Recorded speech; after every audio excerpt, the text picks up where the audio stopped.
Alright gang, today is a good day. Finally got the text from Wow Motorcycles that D's Vulcan 900 Custom is finally ready after 2 months of them trying to diagnose an electrical issue. So we're excited to go pick it up. We're going to bring you along with us. I'm going to ride this baby home to get it back in the stable. We're going to tell you about the surprising thing that was wrong with it, talk about what a fun little bike this is, and we're going to talk about why we love to work this bike into the rotation so much, and why D doesn't want to ride it. So let's jump into it.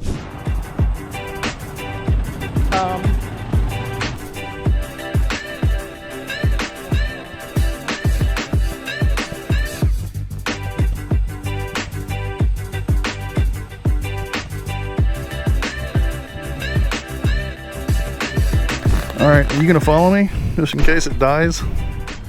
Yes. Okay. All right, gentlemen. It has been a minute since I rode this bike. And by a minute, I don't mean the 2 months they've had it. I mean like a long time before that. This is D's bike. I don't usually ride it. So, we'll see what we got going on here. It feels so weird. Yeah, Wow has had this bike for going on two months now. Let's see.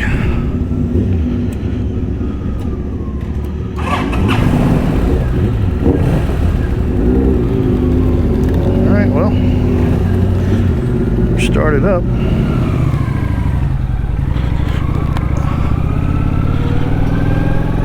It feels so weird. I feel like I am riding a fucking toy. So Wow's had this bike for going on 2 months now because it just started dying.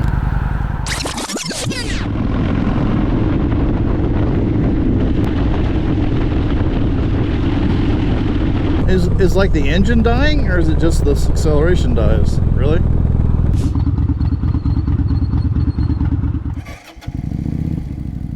Maybe we need to head back to the house.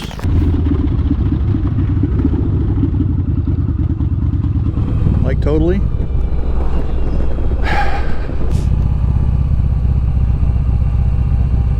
Okay, good. There's a pull off. If you go up a little ways, there's a pull off on the right that you can park the bike and we can come back and pick it up. Just going down the road, it just would die and couldn't figure out why. And then we pull over side of the road, it'd start back up, and then go another 30 minutes and then it'd die again. And we could not figure out why, but we would invariably get stranded at some point during rides. And it happened multiple times. Had to go pick it up with the trailer, and enough was enough. So we took it in. We're like, figure out what the heck's wrong with this thing.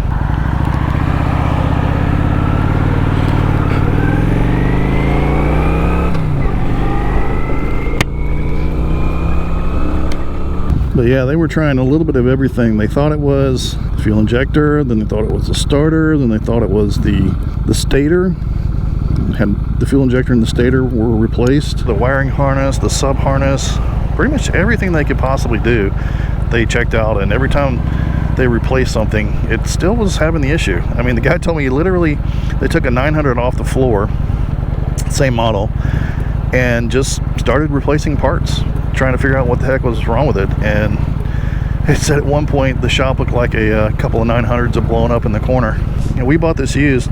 We've had it for a while now, 4 or 5 years, and it's been a great bike. Never had any issues out of it whatsoever. But we did buy it used, and apparently the guy that owned it before us,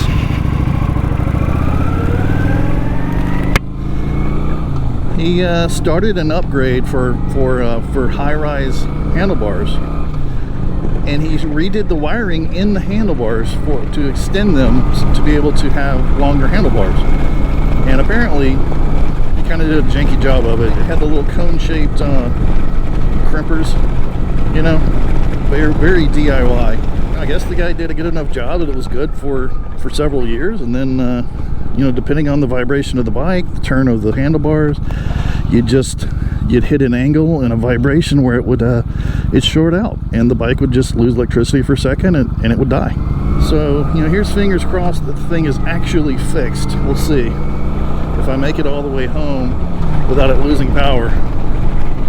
And I hope if it loses power, it's just not in a situation that's going to make it very dangerous for me. And compared to my my 1700 Nomad, it's such a light bike. It feels so small, and it's kind of, it doesn't have forward controls on it, but it feels very forward compared to what I'm used to. Because what I'm used to is, you know, floorboards basically, riding along on a big fluffy couch. Got a little bit of attitude to it. It's kind of our backup bike. We've got 4 bikes amongst us. Dee typically rides like she likes to ride with me. She prefers it. She doesn't want to ride this bike. You know, it's a whole nother story. She laid the bike down in the parking lot, and she's kind of afraid of it now. But we'll get her back on there eventually. But right now, she just wants to ride with me. And so this bike gets ridden when somebody else's bike has something being done to it, which seems like all the time, you know. They say the best days of owning a boat, an RV, and a motorcycle are the day you bought it and the day you sell it. Because otherwise, it's constantly being worked on. There's always some reason, it seems like, that one of our 4 bikes is in rotation, in service, getting something done to it. So it's nice to have another bike to ride when one of the bikes is in the shop. And this is a very comfortable and enjoyable bike to ride. It's really cool. I like it. I like it a lot. Like it a lot. It's pretty bad today. It's a nasty Saturday afternoon right after the hurricane came through. So a lot of people without power, a lot of flooding, and traffic's just nasty today for some reason. Even for a Saturday afternoon, it's just crazy.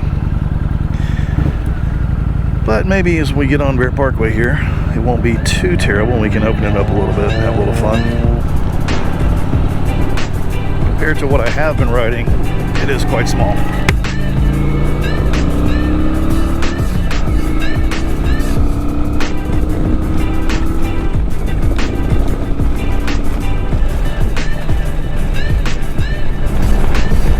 Alright, D behind me just ran the shit out of that red light. No, she didn't. Anybody who's watching, it was absolutely yellow the whole time. She did not run a red light. It was absolutely 100% yellow. Tell you what though, when you're used to riding a 1700 and you jump on a 900, you definitely feel the difference when you're starting off in those first couple of gears. It does not pull quite as hard. Obviously.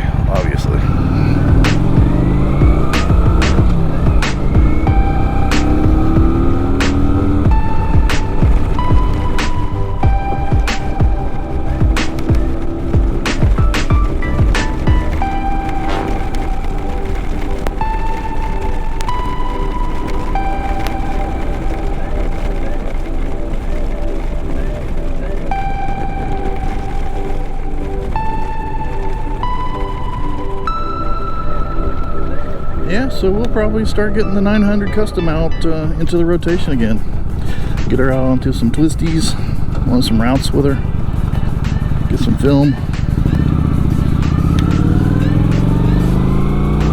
So if you're not already, you know, make sure you subscribe to us. Tell us what you think about the 900 custom in the comments below. We'll keep on riding, and then we'll see you in the next one. Well, bye.